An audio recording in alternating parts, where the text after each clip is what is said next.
enter the Thermnight from DNT Optics. This thing is pretty cool. It does a whole lot of stuff, some of which we can highlight, some of those things we cannot highlight because of where we are. It is the way it is, but to compensate you guys, I'm going to be mounting this thing on a really cool setup that we'll be doing here just in a minute, so stick tuned for that.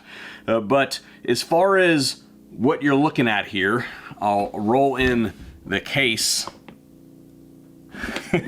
And I've taken all the stuff out of its baggies, but the hardware, right? So all this comes individually packaged. We need this for the demo purposes. So this is the battery module. 2 of them. There's room for 4 of them in the case.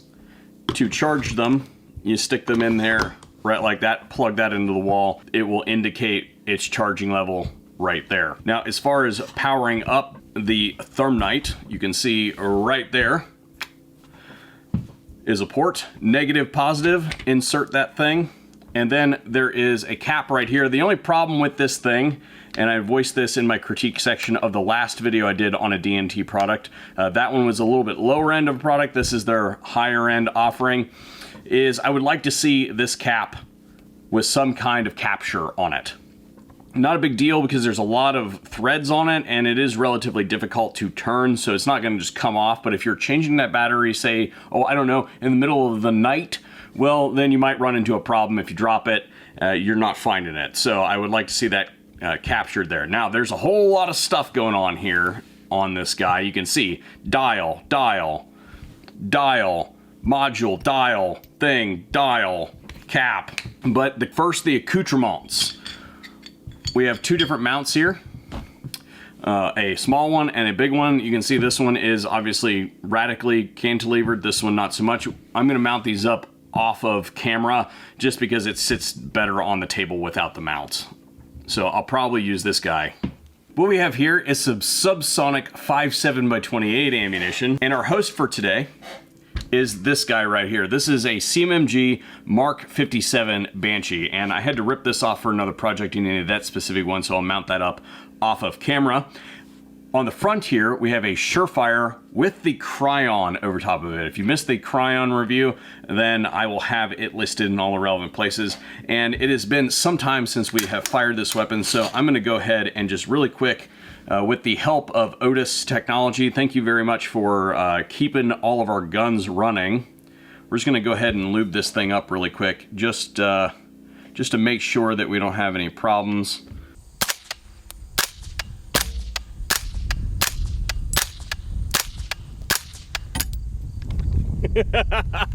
This thing is absolutely ridiculous. However, as you guys heard, it's not zeroed. So we're gonna have to zero this thing real quick. All of the DNT optics come with a one-shot zero system, and we're gonna go ahead and do that really quick and see how long it takes us to get on paper. So my sandbag took a dump, which is unfortunate because if I had known, I would have brought a new one out. I mean, I suppose it doesn't owe me anything, but I went to move it and it literally tore in half when I picked it up. So what I have here instead is a Condition 1 case, my camera case, on top of a towel, and that's gonna provide a little bit of stability. We'll see if we can work with this. We only gotta be close anyway, right? So let's go ahead and we'll go ahead and record this one, and I've got a box out there at about 50 yards.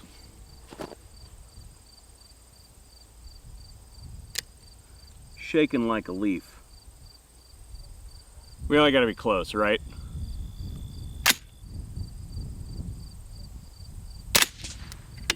I heard cardboard. Let's go take a look. Good, move this brush out of the side here. And you can see there we've got our bullet hole, point of aim, point of impact.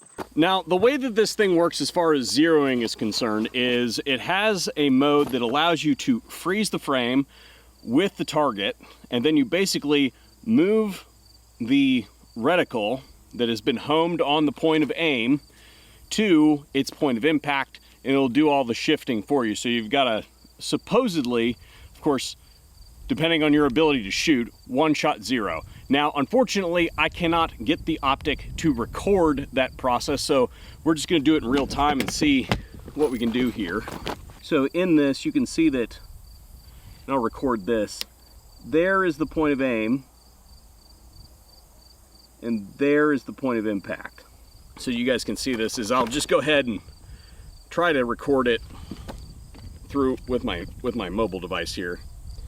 So you guys can see kind of like what it is that I'm working with. I pulled that one. I pulled it, and I didn't record it. Man, I'm out of ammo, hang on. So since I pulled that last one, we'll go ahead and fire 2, so we have a group.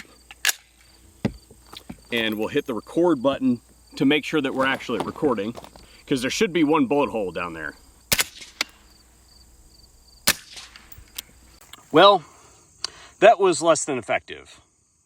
And the reason that it was less than effective is that it didn't save my settings, so I'm gonna do that again.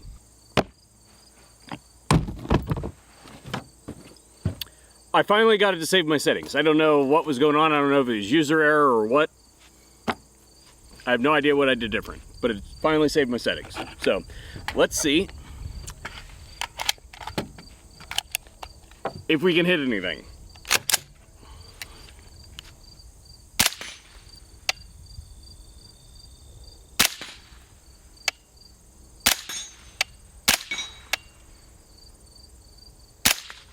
No, that was my fault. White on white. Good gravy.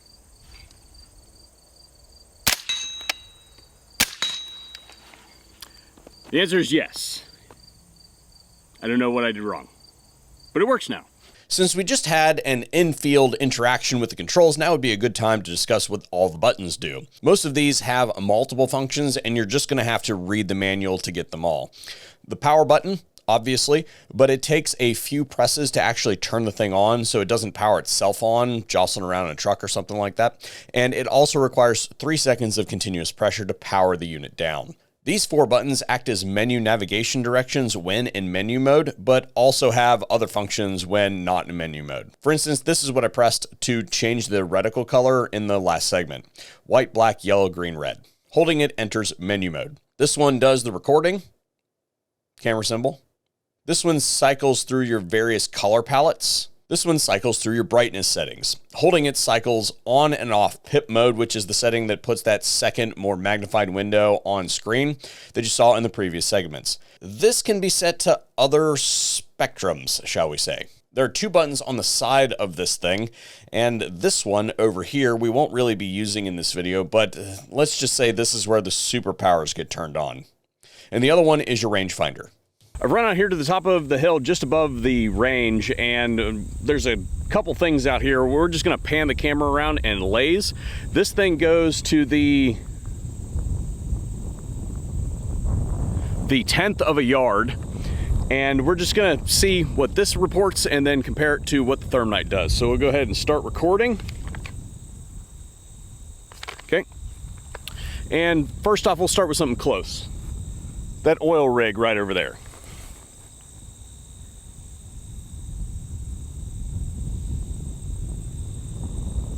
I'm getting like right at 70 yards at the base of it. So let's see what the Thermnight reports.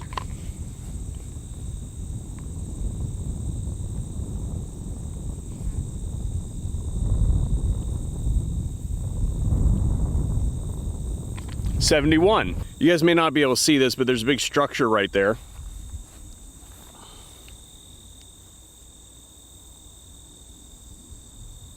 $201 on the nose. And ranging.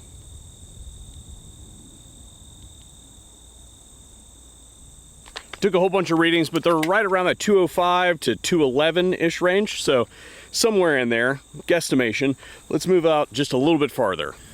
There's a van down there on the range.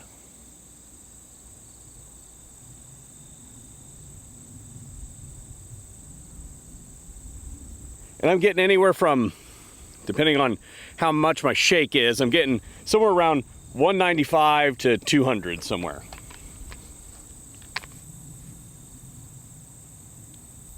Yeah, right around the same range, somewhere upwards of 200, but we're not blowing the whole measurement. We'll go all the way to the end of the range. There's a plate all the way at the very end of the range, And at the very end of the range, that plate reads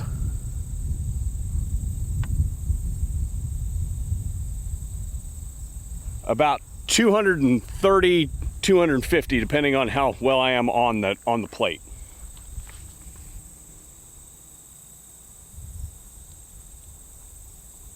It looks like the laser rangefinder gives you at least a decent approximation of what you're doing. Range finding unit. IR illuminator. Digital camera.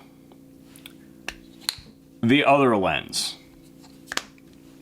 Over here we also have an accessory rail for mounting maybe a white light or something like that, if that's what you're into, as well as a data transfer cable so that you're not playing with SD cards and stuff like that. You just plug that right into your computer.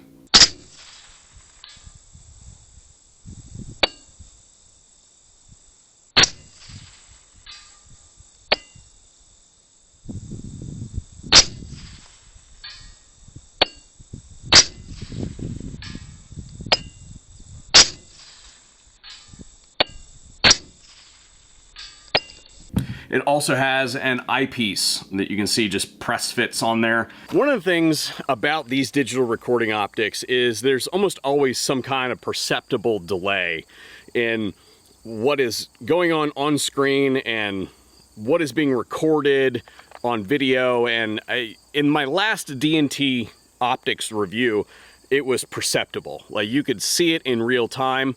And the thing that I would say about this one over the last product that we tested, the Hydra, is that the processing speed on this device is considerably higher. I can tell just by looking at the imagery on the screen that it is churning out data considerably faster than the Hydra was. So what I want to do real quick is just conduct a little bit of a test. I'm going to frame us up so that we've got me, the gun, the optic, and the target kind of like all in frame, and then we're going to record through this thing and shoot the gun and see if there's any kind of measurable discrepancy between the two. So on this one, I got to make sure that I don't pull a Such and shoot my own truck. Love you, Don.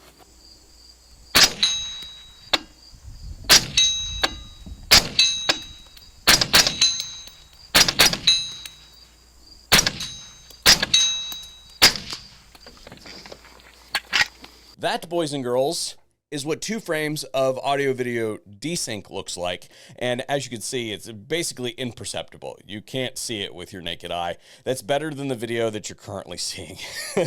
So in order to find that, I had to put it in Premiere and actually measure it. You're not going to see that. Now, the other thing from a techie standpoint, I'm going to give this thing some more accolades, is that oftentimes with these digital recording optics with enhanced audio-visual capability, shall we say, their export is a reduced frame. And what I mean by that is it looks like a nice big representative image of the environment, but then when you export the recorded files onto your computer for later viewing, you end up with this little tiny postage stamp size video. This does not do that. This is a full HD 1920 by 1080 video, and it exports at 50 frames per second, which is pretty stinking good for a rifle optic. Now, there were a couple other features that we did not cover in this video because for some reason there's a ridiculous moratorium on that type of content on this platform for some reason. I have no idea. Don't ask me. I didn't write the rules. If you guys are interested, maybe I'll go out after hours, shall we say, and do just some random stuff with it and put it up on Rumble. The other thing that I did not include in this review is the ballistic calculator that is integrated into the optic, because quite frankly, I find it to be nonsensical. This is a digital optic, and while the image is very nice, it is a very, very nice image, it is still not as fine as an etched reticle, and using it for precision work is just nonsensical in my mind. I'm sorry. Anyway, if you find yourself with any additional questions, then sound off in the comment section down below. Let me know what you guys thought. And if you would like to catch up with DNT Optics, they have their own YouTube channel, and I'll have that linked in all relevant places for you guys to run down. Thanks for tuning in. Hopefully we'll see you on another video here at the VSO Gun Channel.